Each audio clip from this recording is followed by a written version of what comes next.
평안하십니까? 오늘도 말씀과 함께 주님의 은혜 가운데 거하시기 바랍니다. 오늘 말씀은 역대하 17장입니다. 말씀 개요입니다.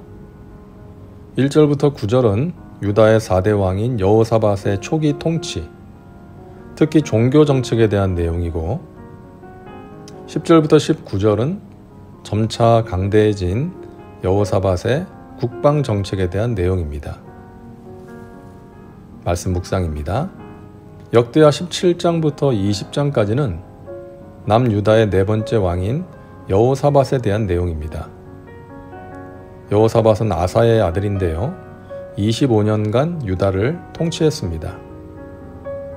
뒤에 나오는데 실수도 있었지만 전반적으로 하나님 보시기에 정직하게 행해서 히스기야, 요시야와 함께 유다의 3대 선왕으로 인정받는 사람입니다.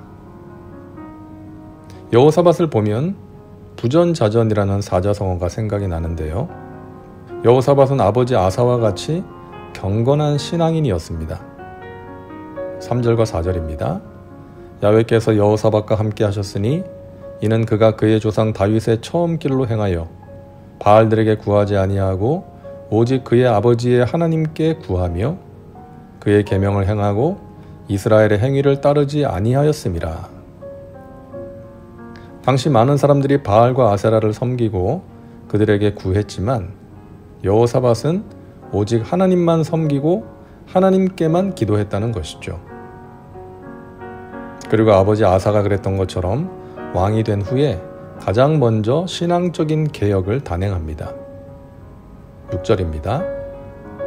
그가 전심으로 야훼의 길을 걸어 산당들과 아세라 목상들도 유다에서 제거하였더라. 여호사밧도 아버지처럼 두 번에 걸친 영적 개혁을 실시합니다. 또한 아버지가 하나님 앞에서 경건하게 행함으로써 복을 받은 것처럼 여호사밧도 하나님께서 주신 강성함과 번영의 복을 받았습니다. 5절입니다.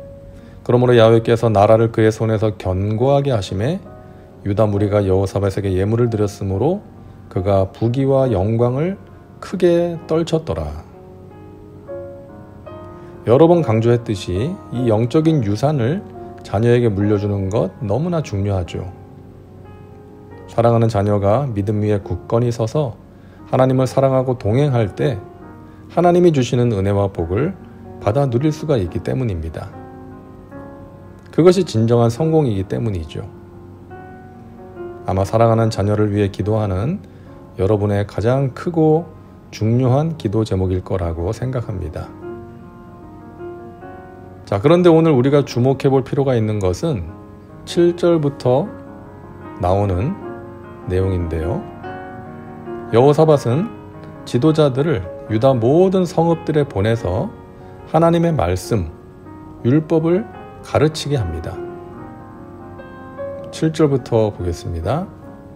그가 왕위에 있은 지 3년에 그의 방백들 베다일과 오바댜와 스가랴와 느다넬과 미가야를 보내어 유다 여러 성읍에 가서 가르치게 하고 또 그들과 함께 레위 사람 스마야와 느다냐와 스바댜와 아사엘과 스미라목과 여호나담과 아도니아와 도비아와 도바도니아 등 레위 사람들을 보내고 또 저희와 함께 제사장 엘리사마와 여호람을 보내었더니 그들이 야훼의 율법책을 가지고 유다에서 가르치되 그 모든 유다 성읍들로 두루 다니며 백성들을 가르쳤더라. 온 백성들을 대상으로 교육 정책을 실시한 것이죠.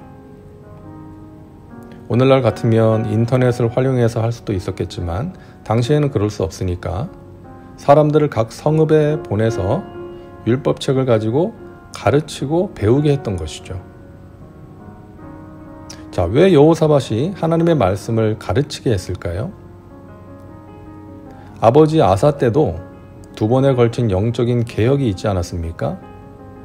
이방신을 섬기는 제단과 산당, 그리고 우상을 없앴죠. 하지만 그럼에도 불구하고 여전히 우상 숭배는 사라지지 않고 남아 있었던 거예요. 그래서 여호사밧은 왕이 된 후에 또다시 산당들과 우상들을 제거해야만 했던 것이죠. 그리고 산당과 우상들을 제거했지만 백성들이 또다시 이방신을 섬길 수 있다는 것을 알고 하나님의 말씀을 철저하게 교육해야 할 필요성을 느낀 것입니다. 신앙 교육이 필요했던 것이죠. 자, 여러분, 이것은 오늘날도 마찬가지 아니겠습니까? 하나님의 말씀을 가르치는 것, 배우는 것, 신앙 교육이 너무나 중요합니다. 예수님께서 승천하시기 전에 마지막으로 남기신 말씀이 있지 않습니까? 내가 너희에게 분부한 모든 것을 가르쳐 지키게 하라. 볼지어다 내가 세상 끝날까지 너희와 항상 함께 있으리라 하시니라. 가르쳐서 지키게 해야 합니다.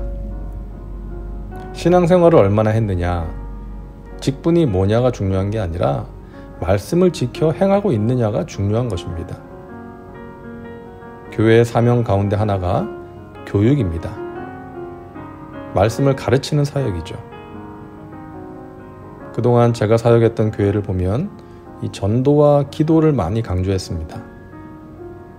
그에 비해서 이 체계적인 성경 교육, 그러니까 양육은 조금 소홀하고 부족한 면이 있지 않았나 생각합니다. 물론 성경학교, 성경대학 등의 프로그램은 있었지만 그 내용과 질적인 면에서 아쉬움이 있었다는 것을 부인할 수는 없습니다. 직분을 받기 위해 해야 하는 의무 과정 정도로만 생각했던 것이죠. 교회 학교도 마찬가지입니다. 충분한 관심과 지원이 이루어지지 못했다는 것 부인하기 어렵습니다. 교회의 미래라고 이야기들은 했지만 많은 경우에 우선순위에서 밀렸던 것이죠. 이 말씀 교육이 제대로 이루어지지 않으면 교회가 든든하게 세워질 수 없습니다. 사사시대처럼 사람들이 각자 자기 소견에 옳은 대로 행하게 됩니다. 하나님의 말씀이 아닌 자기 생각대로 살고 그렇게 교회 일도 하는 것입니다. 교회의 미래도 어두울 수밖에 없는 것이죠. 여러분, 성경 말씀을 배우고 가르쳐야 합니다. 연구하고 묵상해야 합니다. 그리고 지켜 행해야 됩니다. 그러기 위해서 기도해야 됩니다. 그럴 때 우리 개인과 가정, 교회의 미래가 밝을 수 있습니다. 오늘 말씀이 우리에게 주는 중요한 교훈입니다. 다음은 말씀 적용입니다. 오늘 말씀을 통해 당신에게 주시는 메시지는 무엇입니까? 당신 자신과 삶에 구체적으로 적용하시기 바랍니다. 이제 기도합니다. 사랑과 은혜가 풍성하신 하나님, 오늘도 말씀과 함께 살게 하시니 감사합니다. 새해를 맞이하며 우리에게 버려야 할 모습이 있다면 결단하고 버리게 하여 주옵소서. 영적인 개혁이 있게 하옵소서. 말씀을 배우고 가르치는 일에 열심을 내게 하시고 말씀을 지켜 행하는 믿음의 백성들 되게 하옵소서. 코로나 시대에 하나님으로부터, 말씀으로부터 멀어지지 않도록 하나님의 백성들을 지켜주시고 지혜를 주옵소서. 예수님의 이름으로 기도하옵나이다. 아멘. 오늘도 말씀과 함께 은혜 가운데 거하시기 바랍니다. 여러분 사랑하고 축복합니다.